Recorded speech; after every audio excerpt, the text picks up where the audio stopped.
Goedemiddag. Welkom, fijn dat u er bent. Gaat het? Welkom. Ja, dank voor We de gaan ontvangst. zeker Op deze stralende dag. op deze warme dag. Je hebt ook een kerst. Ja, zeker.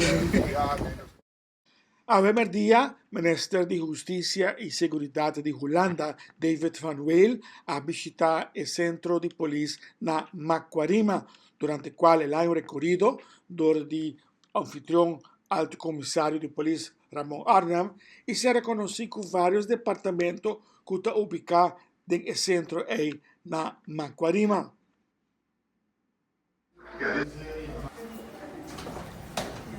Nou, we gaan net even een rondlopen in Oranjestad. Wat is de eerste indruk vandaag? Ja, heel professioneel korps. Ik heb ook begrepen dat Aruba het veiligste eiland in de Caribbean is nu. En dat heeft absoluut te maken met het goede werk wat de korps hier doet. Ze werken met innovatie, ze kijken naar wat de trends zijn in de misdaad. Ze werken aan de sociale aspecten van veiligheid, dus aanwezig zijn in de buurt, mengen onder de bevolking. Ik heb het radarstation gezien, dus aan alle kanten erg onder de indruk. Iets dat vaak opkwam vandaag was tekort. Ja. Tekort aan personeel en tekort aan materiaal.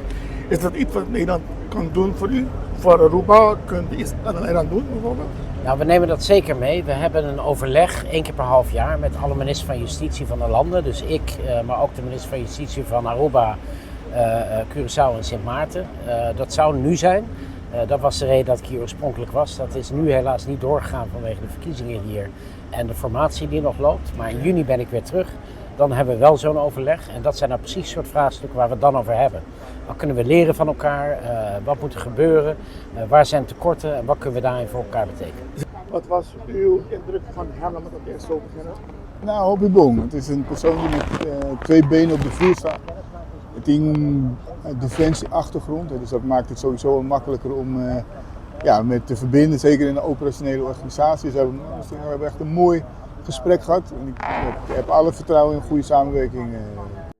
Después está de momento para el minister abandonar el parque na Macuarima y continuar con su visita a otro lugar policial. Queda pendiente para más de nuestro reportaje de encima aquí para Noticia Clara.